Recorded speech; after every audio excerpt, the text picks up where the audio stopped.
Assalamualaikum warahmatullahi wabarakatuh, mahasiswa sekalian. Pada sesi kali ini kita akan mencoba mempraktekkan bagaimana untuk mendapatkan atau untuk mengetahui besarnya gaya gesek. Jadi sesuai dengan judul praktik kita ini, yaitu temanya, materinya adalah tentang gesekan. Nah, apa saja yang alat yang digunakan? Alat yang digunakan pertama kali adalah sebuah beban atau sebuah model yang seperti ini yang digunakan sebagai benda bergeraknya. Kemudian ada sebuah landasan untuk tempat dia bergerak. Dan ketiga adalah sebuah penggaris. Walaupun ini seperti model Pythagoras ya. Nah, bagaimana dan apa yang disebut dengan gaya gesek? Gaya gesek itu sendiri dibedakan menjadi dua jenis. Yang pertama adalah gaya gesek statis dan yang kedua gaya gesek kinetis. Gaya gesek statis adalah gaya gesek yang dimana benda yang dikenakan gaya berada pada keadaan diam. Nah, pada gaya gesek statis biasanya berlaku hukum Newton pertama. Berbeda dengan gaya gesek kinetis ya. Gaya gesek kinetis justru kebalikannya, berlaku hukum Newton kedua, di mana sigma F sama dengan M kali A. Kembali ke gaya gesek statis tadi, hukum yang berlaku justru hukum Newton pertama yang dimana sigma F sama dengan 0. Jadi sejumlah gaya yang bekerja padanya adalah 0. Pada percobaan kali ini, apa yang harus kalian lakukan? Yang pertama, kalian menggunakan benda ini. Kita letakkan di sini ya. Tentunya sebelumnya sudah kita ukur panjang dari lintasan yang akan dilalui. Jadi lintasan yang akan dilalui itu yang mana? Pangkal dari bidang luncur. Kemudian ada yang kita gunakan adalah bagian awal dari tempat benda ini akan bergeser. Nah, kita coba saja ya. Kita akan gunakan benda ini sebagai contoh. Yang pertama benda ini kita letakkan. Nah, pada kasus kali ini kita gunakan panjangnya sekitar 50 cm dari pangkal. Kemudian kita angkat. Nanti akan ada dua orang teman kalian, yang satu mengangkat, yang satu lagi menghitung stopwatch. Jadi yang hitung stopwatch untuk menghitung waktu luncurannya. Kemudian kita angkat lebih tinggi lagi. Lebih tinggi.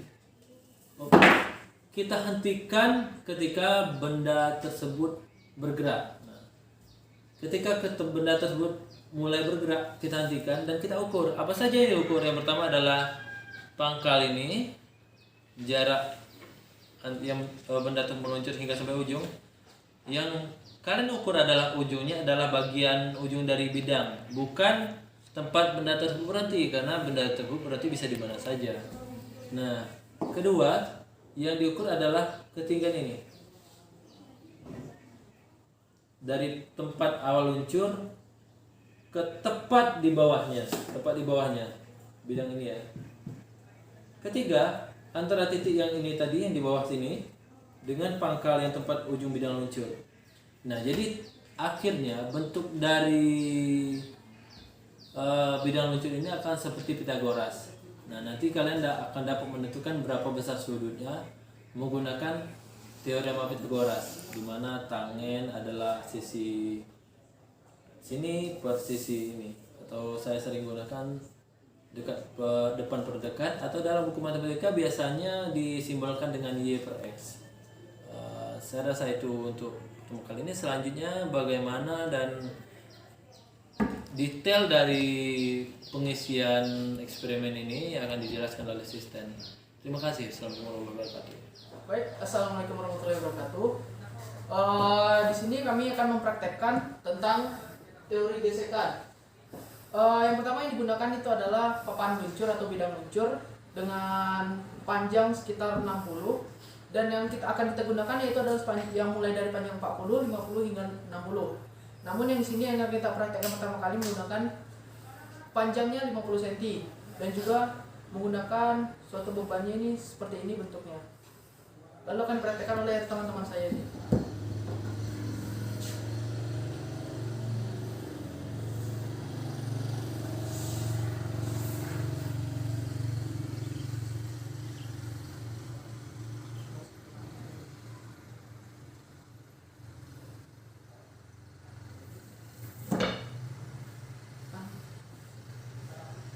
Lalu di sini kita juga mengukur ketinggiannya untuk mendapatkan nilai x dari bidang tersebut.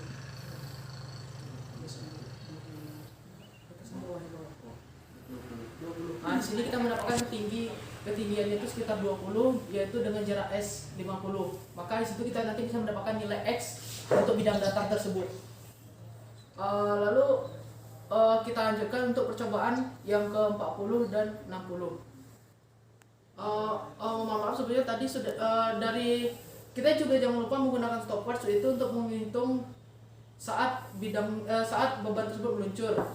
Mulai dari jarak ini sampai ke ujung bidang luncur, yaitu tadi didapatkan sebesar 0,84 second. Mungkin itu untuk percobaan yang pertama.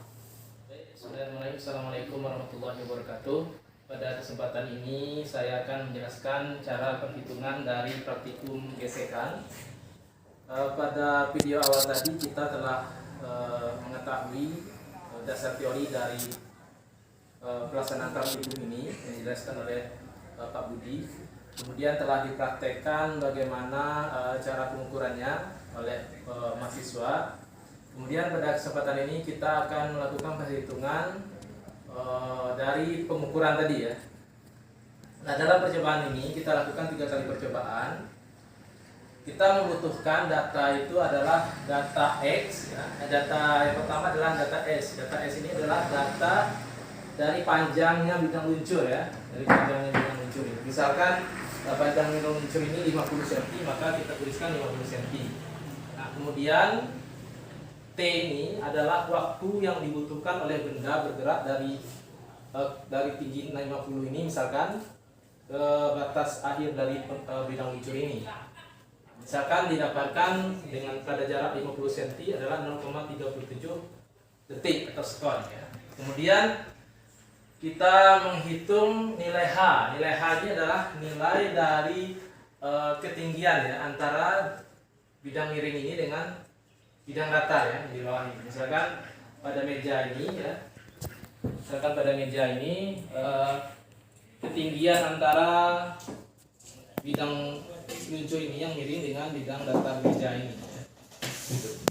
Kemudian kita bisa menghitung X ini dengan menggunakan teorema Pythagoras. Nah, kemudian kita lakukan 3 kali pengukuran dan maka kita dapatkan 3 data. Kita mencari pertama adalah nilai tangen alfa, kemudian cos alfa, kemudian mu ya, mu kn, mu kn1, mu kn2 dan mu kn3 ya, sesuai dengan jumlah percobaan yang telah kita lakukan. Untuk tan alfa, nilai rumusnya adalah h per x ya. Kita masukkan saja nilai H-nya. Misalkan percobaan pertama H-nya adalah 18 cm. 18 cm ini kita konversikan ke meter, jadi 0,18 meter. Dibagi dengan X, ya, X-nya juga dikonversikan ke meter menjadi 0,225 meter. Kita hitung mendapatkan nilai 0,66. Kemudian untuk cos, ya, cos ini tangen alfa 1 ya, tangen alfa 2 dan tangen alfa 3. Kita mencari 3 tangen alfa ya. Alfa 1, alfa 2 dan alfa 3. Untuk cos juga sama, kita cari 3 ya. 3 cos alfa 1, cos alfa 2 dan cos alfa 3. Kemudian kita cari nilai mu kn ya. Seper xn ya. N ini adalah percobaan keberapa? Misalkan percobaan 1 x1, percobaan kedua x2, percobaan ketiga x3. Jadi 1 per x1 dikali hn ya, tinggi pada percobaan pertama, dikali 2 dikali sn. Sn ini misalkan kita dapatkan percobaan pertama ya, panjangnya yang kita gunakan bidang luncurnya 30 cm misalkan. Maka kita masukkan ke sini ya, kita ubah ke meter, jadi 0,3 meter ya. Dibagi dengan G ya. G ini adalah tetapan. Nilainya adalah 9,8 meter per sekon kuadrat ya. Dikali dengan T. T ini adalah waktu yang dibutuhkan benda itu untuk meluncur sampai ke batas akhirnya ini. Misalkan di sini 50. Berapa lama waktunya sampai ke ujung sini ya. Ini misalkan kita dapatkan pada jarak 30 Misalkan jaraknya 30 cm, kita dapatkan waktunya adalah 0,36 sekon. Nah, kita masukkan ke rumus, maka kita dapatkan nilainya adalah 0,078. Ini untuk mu KN1. Nah, untuk mu KN2 dan mu KN3 juga sama, tinggal mengganti angka saja ya. Mengganti angka saja dengan angka masing-masing percobaan. Seperti itu ya. Jadi demikian untuk perhitungannya. Terima kasih.